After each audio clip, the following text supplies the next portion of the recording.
Break के बाद आपका स्वागत है हमारे विशेष चुनाव आयोग के फरमान में। चुनाव आयोग के फरमान से सियासी दलों में घमासान मच गया है। चुनाव आयोग में सियासी दलों को चौंकाते हुए 5 राज्यों में विधानसभा चुनाव की तारीखों की घोषणा कर दी है। साथ ही जारी कर दिए हैं कई अहम निर्देश। चुनाव आयोग के कड़े फैसलों को देखकर तो यही लगता है कि विधानसभा चुनाव सियासी दलों के लिए लोहे के चने चबाने वाला होगा। उत्तराखंड समेत 5 राज्यों में चुनावी बिगुल बज गया है। चुनाव आयोग ने उत्तराखंड में 30 जनवरी को चुनाव कराने का ऐलान किया है। चुनाव सूबे में एक ही दिन में करा लिया जाएगा।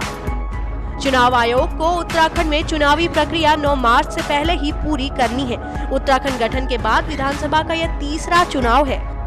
विधानसभा क्षेत्रों के परिसीमन के बाद होने जा रहे चुनाव में लगभग 63 मतदाता अपने मत का उपयोग करेंगे। चुनाव आयोग ने इस बार कुल 9,777 मतदान केंद्र बनाए हैं।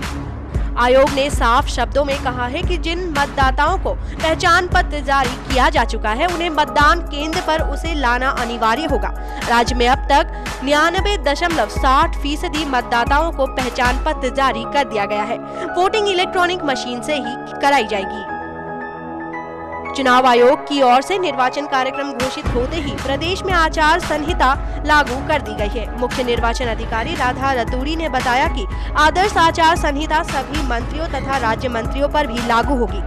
संहिता का पालन करने के लिए प्रमुख सचिव से लेकर जिला अधिकारी तथा मंत्रियों के निजी सचिवों को जानकारी दे दी गई है। राज्य निर्वाचन अधिकारी ने मीडिया कॉन्फ्रेंस के जरिए सभी जिला अधिकारियों से चुनाव की तैयारियों की जानकारी ली। इस बार चुनाव में इस्तेमाल किए जाने वाले धन बल पर भी आयोग की कड़ी नजर रहेगी। चुनाव खर्च जांचने वाले प्रवेशकों का जाल सूबे में सदन करने के मकसद से आयोग ने उनके सहायकों की तैनाती कर दी है। एयरपोर्ट, रेलवे स्टेशन तथा क्षेत्र के हर महत्वपूर्ण स्थानों पर रुपए पैसे की लेन देन पर आयोग की कड़ी नजर रहेगी। बैंकों में अनिवार्य रूप से नया खाता खोलने का निर्देश प्रत्याशियों के लिए आयोग ने जारी कर दिए हैं। इस खाते से ही चुनावी खर्च की सारी लेन देन होगी। इस तरह चुनावी मैदान में उतरे उम्मीदवार की जंग को पैसों की ताकत से जीतने की कोशिश पर काफी हद तक लगाम लग पाएगी। इस बार चुनाव आयोग पेड न्यूज पर अंकुश लगाने की भी व्यवस्था कर रहा है, जिसको लेकर राज्य स्तर पर मॉनिटरिंग कमेटी गठित की गई है। वहीं मतदान के दिन चुनाव प्रक्रिया में किसी भी गड़बड़ी को रोकने के लिए चुनाव आयोग ने पोलिंग स्टेशनों पर जनरल ऑब्जर्वर साथ ही माइक्रो ऑब्जर्वर की नियुक्ति की है, जो गड़बड़ी की सूचना आयोग तक पहुंचाएंगे। एक नजर डालते हैं राज्य के चुनावी शेड्यूल पर। आचार संहिता शनिवार शाम 24 दिसंबर में लागू हुई। मॉनिटरिंग सूची का अंतिम प्रकाशन 2 जनवरी को, चुनाव अधिसूचना 5 जनवरी को जारी होगी।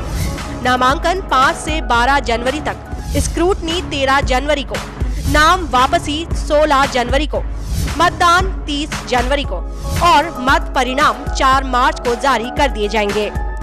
चुनाव आयोग के फरमान के बाद राज्य में सियासी घमासान तेज हो गया है। सभी राजनीतिक दल चुनावी तैयारियों में जुट गए हैं। पर एक बात जरूर है कि चुनाव आयोग के फरमान ने राजनीतिक दलों को जोर का झटका धीरे से जरूर दिया है। सौभाग्य मिथिला उत्तराखंड के लिए कमल प्रसाद की रिपोर्ट। 30 जनवरी मतदान को लेकर सत्ताधारी दल भाजपा और विपक्ष में बैठी कांग्रेस की अलग अलग राय है। जहां भाजपा निजाम खंडूरी मतदान की तारीख 30 जनवरी से आगे बढ़ाने की बात कर रहे हैं, तो वहीं कांग्रेस कभी भी किसी भी समय चुनाव कराने की बात करती नजर आ रही है। चुनाव आयोग की चुनावी तिथियों की घोषणा के बाद प्रदेश का सर्द मौसम एकाएक गर्म हो गया है। राजनीति की तपिश से गर्म हुए इस मौसम में सभी दलों ने चुनावी तैयारियां तेज कर ली है। बात करें सत्ताधारी दल भाजपा की, तो वह चुनाव आयोग से तिथियों को बदलने की गुहार लगा रहा है। भाजपा के निजाम खंडूरी से लेकर उनके सीपे सलारों तक को 30 जनवरी की तारीख रास नहीं आ रही है। इसके पीछे भाजपा के अपने तर्क हैं। चुनाव होते हैं, आचार संहिता लगती है। जहाँ तक भारतीय जनता पार्टी का संगठन का चुनाव का प्रश्न है, उसकी तैयारी हमारी 2010 से प्रारंभ हो गई थी और भारतीय जनता पार्टी को चुनाव की कोई समस्या नहीं है और शीघ्र ही हम लोग अपनी जो है कैंडिडेटों की लिस्ट जारी कर देंगे। और हमने माननीय खंडूरी जी ने चुनाव आयोग से निवेदन भी किया है कि जो उत्तराखंड की भौगोलिक स्थिति है, जनवरी माह में 8-10 विधानसभा ऐसी है जो कि जहाँ पे ज़्यादा बर्फबारी होती है और उसका पूरा संबंध जो है देश के विभिन्न हिस्सों से कट जाता है। तो चुनाव आयोग से निवेदन किया गया है कि उत्तराखंड की भौगोलिक परिस्थिति को देखते हुए चुनाव की तिथि को जो आगे बढ़ाया जाए, जिससे कि आम जनता को थोड़ी राहत मिले। और क्योंकि 30 तारीख को शहीद दिवस है और शहीद दिवस में कार्यक्रम पूरे प्रदेश में होंगे, तो क्योंकि 11 बजे सब देश में कार्यक्रम होते हैं और उस दिन शहीद दिवस एक देश का एक सम्मानित कार्यक्रम होता है जिसमें हम लोग सब शहीदों को याद करते हैं। तो इसलिए चुनाव आयोग से हम लोग निवेदन कर रहे हैं कि जो उत्तराखंड की भौगोलिक परिस्थिति है उसको देखते हुए चुनाव की तिथि को थोड़ा आगे बढ़ाया जाए। इसके साथ ही भाजपा नेता यह भी कह रहे हैं कि चुनाव को लेकर उनकी तैयारी पूरी है और उम्मीदवारों की लिस्ट जल्द जारी कर दी जाएगी। चुनाव आयोग ने उत्तराखंड में चुनाव होने की तिथि 30 जनवरी घोषित कर दी है। इसी के चलते बीजेपी चुनावी तैयारियों में जोर शोर से जुट गई है। बीजेपी की माने तो चुनाव आयोग को उत्तराखंड की भौगोलिक परिस्थितियां देखते हुए चुनाव की तिथि को थोड़ा आगे बढ़ाना चाहिए। कैमरा पर्सन गौरव पंत के साथ मैं सागर चांदना, सौभाग्य मिथिला, उत्तराखंड। वहीं प्रमुख विपक्षी दल कांग्रेस भाजपा की राय से इत्तेफाक नहीं रखता। उनके मुताबिक भाजपा कांग्रेस की तैयारियों से डरी हुई है, इसलिए भाजपा को 30 जनवरी की तारीख जल्द लग रही है। कांग्रेस की तैयारियां पूरी हैं और कांग्रेस हर समय चुनाव के लिए तैयार है। आचार संहिता जैसा कि खंडूरी जी कह रहे हैं कि जल्दी लग गई है, क्योंकि वो चाह रहे हैं कि जितना जो कुशासन इनका चला इतने साल और थोड़ा चल जाए।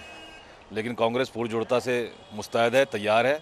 अगर आचार संहिता 10 दिन पहले भी लग जाती तो कांग्रेस ही तैयार है चुनाव लड़ने के लिए। चुनावी तिथि के बहाने एक बार फिर भाजपा और कांग्रेस में जुबानी जंग तेज हो गई है। आयोग ने उत्तराखंड में चुनाव होने की तिथि 30 जनवरी घोषित कर दी है। आचार संहिता लगने के बाद जैसे जैसे चुनाव की तारीख नजदीक आ रही है, वैसे वैसे कांग्रेस ने भी अपनी सक्रियता बढ़ा दी है। देखा जाए तो जो प्रत्याशी अपनी दावेदारी पेश कर रहे हैं वो सक्रिय नजर आ रहे हैं। अब देखना होगा कि कांग्रेस कब तक अपने चुनावी पत्ते खोलती है।